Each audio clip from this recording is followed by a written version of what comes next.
Hey, Joshua here, and thank you so much for taking the time to listen to my commentary for Steven Spielberg and the Return to Film School. It's been a long year in the making, and I have a lot to tell you about, beginning with our wonderful actors, Robert W. Laur as Steven Spielberg and Williow Hale as Steven Spielberg's mother. And this scene was based off of something that may or may not have happened. Rumor has it that after Steven Spielberg's actual graduation, his mom said something to the equivalent of, "She's finally proud of him." We don't know, but it made it into this script.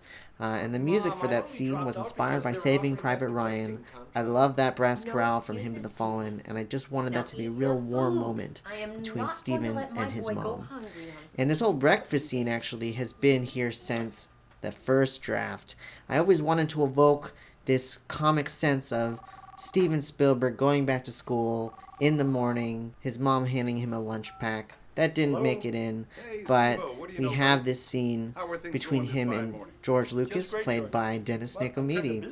But let me tell you briefly about the fun stuff on the table there. We got the Holy Grail, and all that food on the plate is traditional Jewish breakfast food, or at least the best that we could make it, and some Reese's Pieces. And we even got the E.T. flower pot there, filled with some purple flowers from the color purple, as well as, believe it or not, some red roses, inspired by Steven Spielberg's favorite movie, Citizen Kane, or Rosebud. And this whole sequence is based off of the music from Indiana Jones, starting with this mysterious build-up, weaving in some of our themes, and finally our homage to the Raiders March, and also the theme for the character of Steven Spielberg. And this whole pyramid shot, I have no idea exactly how I came out with it, but I do know that early one morning in the shower, I was very tired, and it came to me and I said, oh, that has to be in there. So that's obviously a reference to Close Encounters, and I'm super glad that the shots lined up because we sort of guesstimated on those. And here we have the staircase, which is based on a real photo in our film department of Steven Spielberg walking up that staircase. And for years, I knew that that was the one spot that Steven definitely had been, so I wanted to shoot there. It's kind of fun to shoot on that staircase too. Are you positive? And this whole Indiana Jones sequence, it's been in here from the very beginning because I wanted to show Steven Spielberg as Indiana Jones going on a great adventure back to film school. And here we have Steven's first day of school, and this was Jaws. I don't know if you got it, but my original intent was Steven Spielberg is walking through a voracious sea of students who are all about to close in on him, and that was the music as well. And here we introduce Maggie, as played by our wonderful Edie Hovey. She was a delight to work with, and we also introduce her musical theme, so pay attention to that, but we'll come back to that. And here we have Dr. Ramblin, as played by Michael David Farrow. Such a funny actor, and it was a pleasure to work with him. He really brought an interesting tone to this character. And the music is based off of Jurassic Park.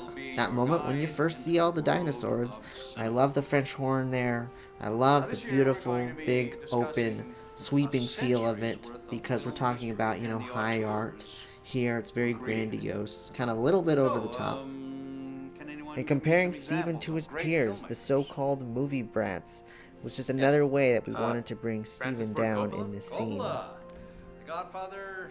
And coming up is a cameo by our head producer, Yuka King. And she's also an actress herself, so we wanted to give her a cameo. And she does that butchering of Martin Scorsese quite well. But let me really tell you about this scene, because it was hard to find the right angle. Because this scene is really about Steven Spielberg's real conflict with critics. Over his 30, 40-year career, Steven Spielberg has faced many critics who have accused him of not being a real artist, who have said that his work is very commercial for the masses. And I absolutely disagree with that, primarily because his themes are so rich and real, and that was my jab at all those naysayers who said otherwise. But we love Steven, and I know you do too.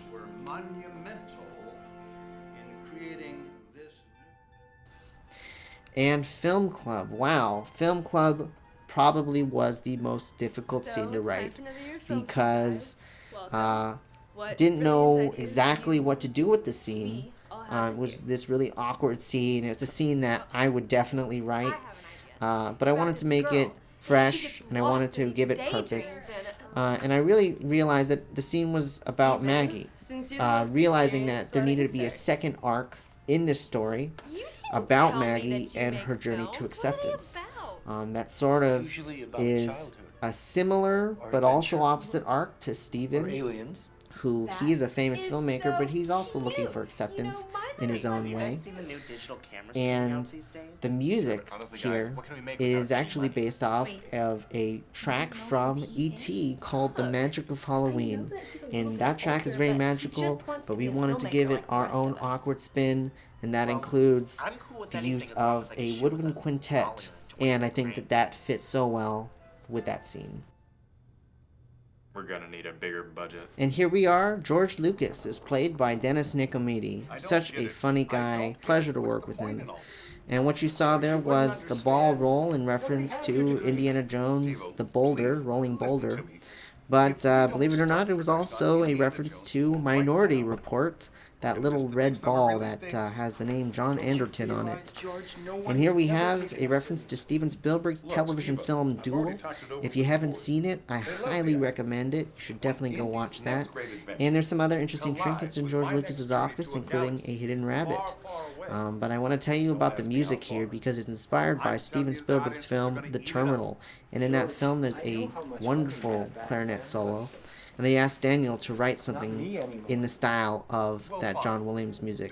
And that's actually me playing there, and it was really great to get a chance to pick up my horn again after 12 years of playing and play our homage to that music.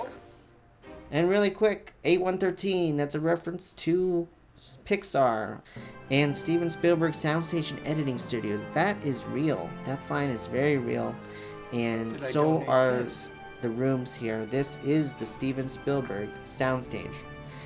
What a cool thing to get a chance to shoot on the actual soundstage there. And that whole sequence was inspired by Jurassic Park again when they're going through the gate. And it's just this big sign. We don't know what's inside, but everyone's in wonderment about the soundstage of Steven Spielberg. And of course you have to have the Jurassic Park water shake. And here we have one of my favorite characters, Professor Bill, as played by David Alan Graf. And here we have the keys shot. If you're a really big Spielberg fan, you will have got that we wanted to reference E.T. with this and the character of Keys, the intimidation of it. And this character is actually based off of a real CSULB professor.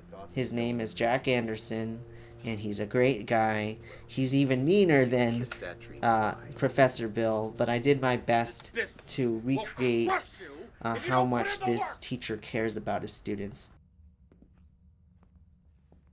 But his character is also based off of a Steven Spielberg character by the name of Captain Wild Bill Kelso from the comedy film 1941.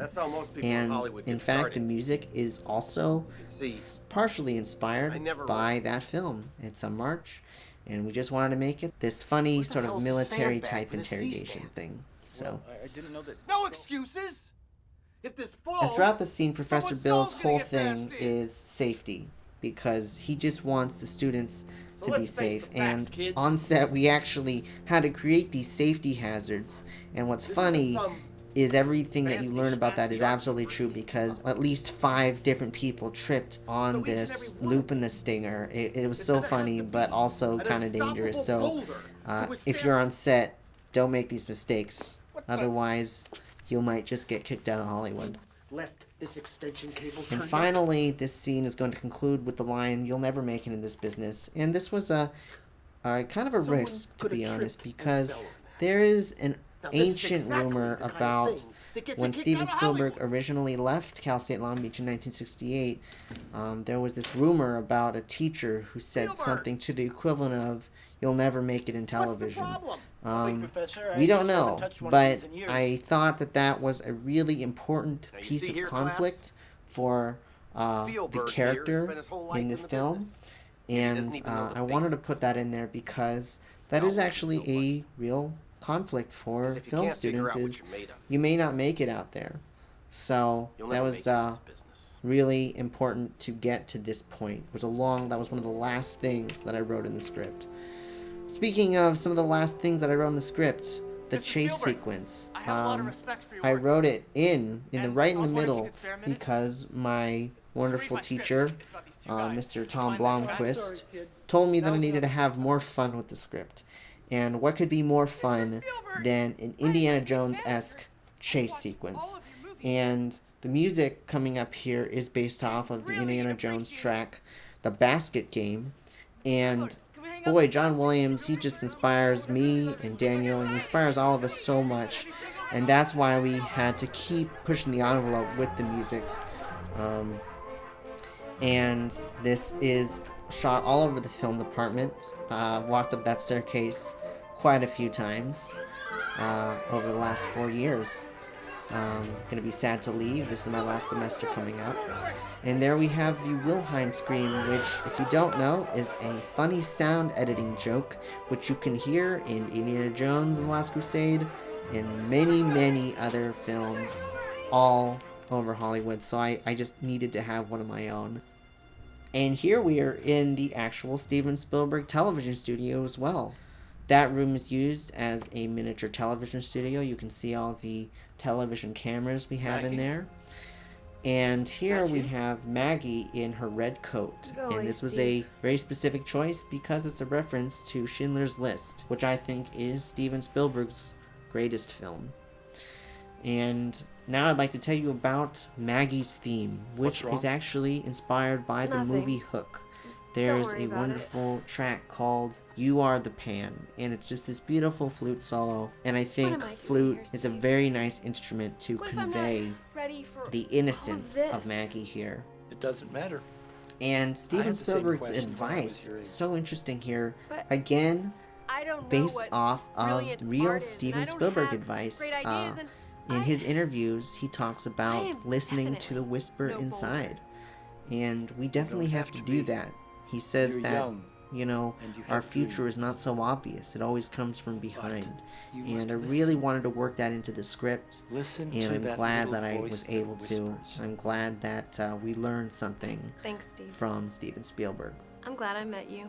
And now to this wonderful brass moment of the score, perhaps one of my favorite moments in the music, because the French horn is Steven's I don't think I can stay. thematic instrument. What do you mean? And working with Robert can't to leave now. create You the just character got of here. Stephen, you know, It's been I too didn't know long. what to expect will exactly never in accept trying me to as- recreate a what? real person. Since when has But the world ever cared about it didn't us all really that matter much? because What are you Robert looking for, brought Steve? a real person. So he truly brought that character to life in just the right way.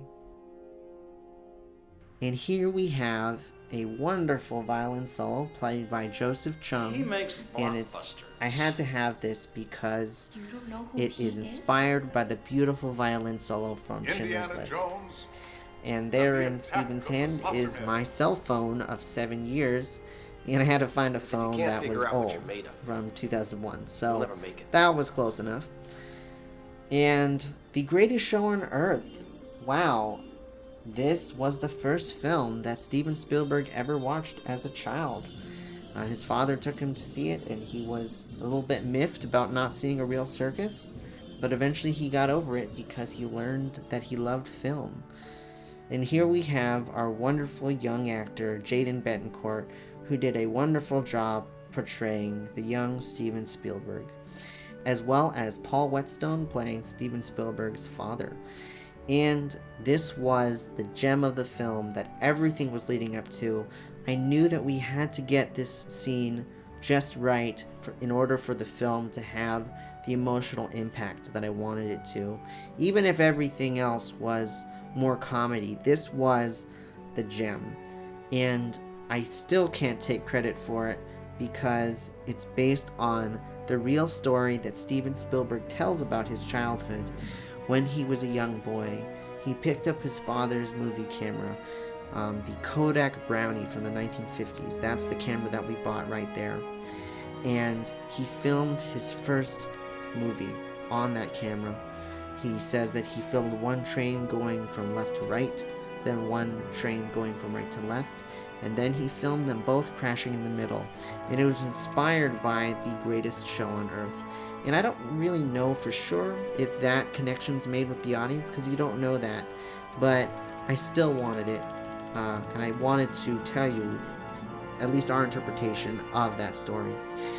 This was our homage to E.T. E.T. is my personal favorite score of all time, and getting the opportunity to work with Daniel to come up with our homage, this was it. And I'm so proud of Daniel for creating such a wonderful piece of music, and I know you enjoy it too. And there's that train crash.